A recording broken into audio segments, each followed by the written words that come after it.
Eu queria falar também do que está acontecendo hoje. A porção leste da Amazônia foi detonada. Tá? A porção do arco do desmatamento, da mineração, etc., foi detonada. E a bomba biótica, então, durante 56 milhões de anos, a floresta amazônica lidou com todos aqueles cataclismos que eu listei e se saiu bem. Porém, ela não está conseguindo lidar com o ser humano. Porque a floresta não sabe o que fazer com motosserra, trator com correntão, bulldozer e fogo. Ela não sabe o que fazer. O fogo produz fumaça e fuligem. A fumaça e a fuligem destrói o mecanismo de formação de nuvens.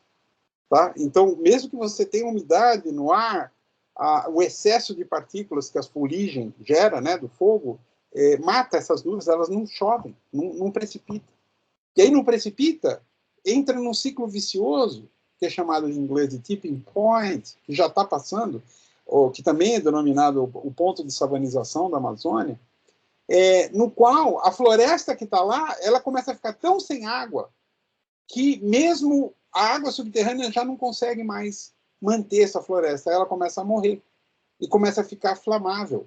No tempo que eu cheguei na Amazônia, no final dos anos 70, a Amazônia tinha 2 estações. A maior parte da Amazônia. A Amazônia não é uma coisa uniforme, né? Tem muitas variedades de climas, etc. Mas, assim, de modo geral, ela tinha 2 estações, a estação úmida e a estação mais úmida. Eram 2 estações. Hoje a Amazônia tem estação seca, bem pronunciada, e ela é inflamável. O fogo entra para dentro da floresta, é uma tristeza, mesmo áreas protegidas. Por quê? Porque romperam a bomba biótica. A bomba biótica que levou 50 milhões de anos para se formar. Romperam com motosserra, bulldozer e outros processos destrutivos na Amazônia. Então, o que significa tudo isso? Quando hoje eu olho e vejo o que está acontecendo no clima, que o Brasil está numa seca muito grande. Se vocês lerem, eu publiquei em 2014 um relatório chamado Futuro Climático da Amazônia. Eu fiz uma revisão científica de mais de 200 trabalhos de revisão, então abrangi, vou falar assim, o universo, né, da produção acadêmica, produção científica em relação a esse tema, relação da floresta com o clima, e eu fiz uma síntese e contação de história. Eu não escrevi para os meus pares, para os colegas cientistas, eu escrevi para o povo, para o público em geral.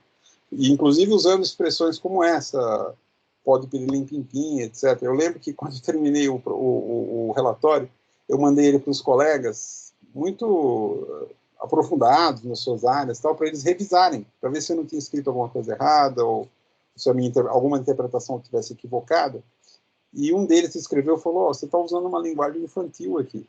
Você vai passar por palhaço, né? E você vai perder a sua reputação. Aí eu falei: bom, eu estou escrevendo isso, não é para cientista, estou escrevendo isso para o povo. E o lado infantil significa, você explica para uma criança e ela entende. Você sai da torre de marfim, né, dos cientistas, e vai para a rua com seus semelhantes, que é o que nós precisamos fazer hoje. A gente precisa realmente difundir a história dos rios voadores. Chegou nesse nível. Ele explica para as pessoas comuns, que não têm um aprofundamento, não são iniciados, né, naquela área e conhecem o jargão, etc. E nesse relatório eu fiz uma avaliação crítica da situação atual da Amazônia. Tanto explicando os mecanismos, como é que a Amazônia funciona, eu recomendo para quem quiser aprofundar essa historinha que eu estou contando hoje aqui, vai lá e baixa o relatório, são 42 páginas, fácil de ler, tem ilustrações, tem os quadros, tem analogias, né, explicação, e distribuam, né, porque tem bastante material ali em termos de explicação. Mas eu posso sintetizar aqui dizendo o seguinte: tudo previsto. Faz 30 anos que a gente está prevendo, os cientistas estão prevendo o que vai acontecer na Amazônia com o desmatamento. Né? Nós vamos destruir o sistema hidrológico da América do Sul. Esse portentoso sistema hidrológico que levou 50 milhões para se formar e que gerou uma das regiões mais produtivas da Terra. E eu não estou falando só da Amazônia.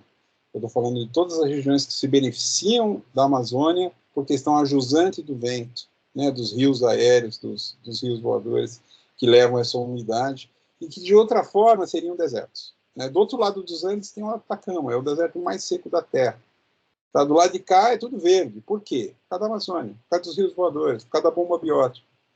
E o que está acontecendo? Estão cumprindo como se diz, quando tem um vaticínio, né? Você faz um vaticínio que alguma coisa horrível vai acontecer. Foi feito esse vaticínio, foi repetido, foi alertado, foi gritado, e não parou. Não parou. Deu uma diminuída nos anos da Marina Silva, no Ministério do Meio Ambiente, que foi quando se aplicou o Código Florestal, mas depois o resto já é história, né? E aí chegou o ponto da ruptura. E a ruptura chegou para a porção leste da Amazônia. A floresta já está em caminho de extinção, de virar savana. Nós já estamos perdendo, mesmo as florestas que estão protegidas dentro de reservas, porque está mudando o clima, graças à destruição da bomba biótica. E a floresta lá do oeste já começou a ser atacada também. Já está o desmatamento entrando, penetrando no estado do Amazonas. Depois que acabou a guerrilha na Colômbia, também estão atacando a Colômbia, a Bolívia, Peru, enfim. Mas aquela região, apesar dos ataques que começaram de maneira intensa, mas ela é muito extensa, ainda está funcionando. Então, o que a gente vê? Olha o fenômeno que está acontecendo. A porção ocidental, que é essa oeste, ainda está funcionando a bomba biótica muito bem. Então está puxando os rios voadores lá para dentro, etc. Bem carregado de umidade. O que acontecia com esses rios voadores quando a porção leste, que é a oriental, né, do Pará, do Tocantins, ali, ainda funcionava? Andavam todo mundo junto. Essa grande extensão formava um enorme rio voador que batia lá nos Andes, fazia curva em cima do Acre. O Acre é onde o vento faz a curva, e descia contrariando a tendência da região centro-oeste, sudeste de ser deserto. Tá? Aí a gente destruiu. São 50 anos de destruição. Eu fiz as contas. São 2.000 árvores abatidas por minuto nos últimos 40 anos. Tá? Então, o que a gente pode esperar? Você bota trator e arrebenta tudo, motosserra, fogo, etc. O que você pode esperar?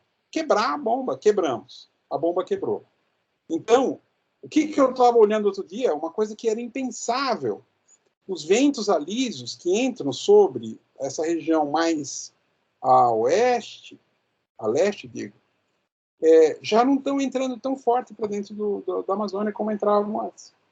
Já tem momentos em que os ventos sopram da terra para o mar. Nunca eu havia visto isso na minha carreira inteira, que já vai longe, 40 anos. Nunca tinha visto isso.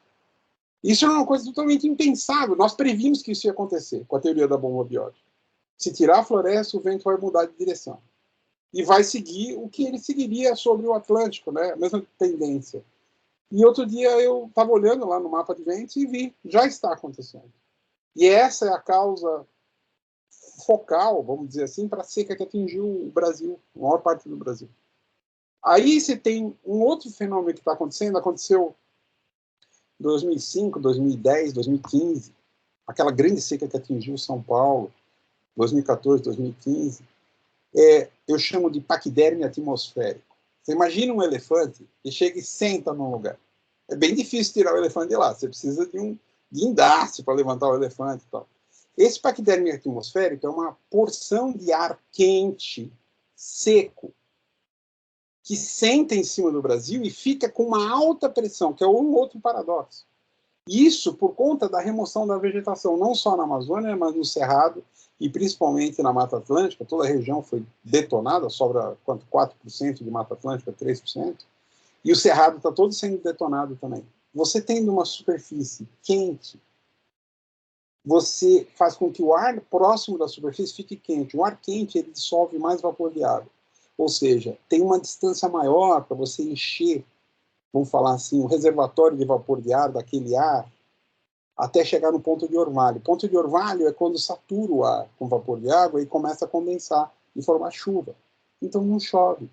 Esse ar quente, massivamente, o paquiderme atmosférico, ele senta em cima do Brasil, como está nesse momento, e aí não chove. Ele não deixa nem penetrar as frentes frias do sul, e nem deixa os rios voadores que fazem a curva lá no Acre, eles batem no paquiderme atmosférico e descarregam toda a água lá. Por isso que tem inundação lá na Bolívia, na partes lá do Alto Rio Negro, até no Acre, né, tem inundação, e o resto do Brasil está seco. Porque nós conseguimos destruir o fantástico sistema hidrológico que a América do Sul tinha.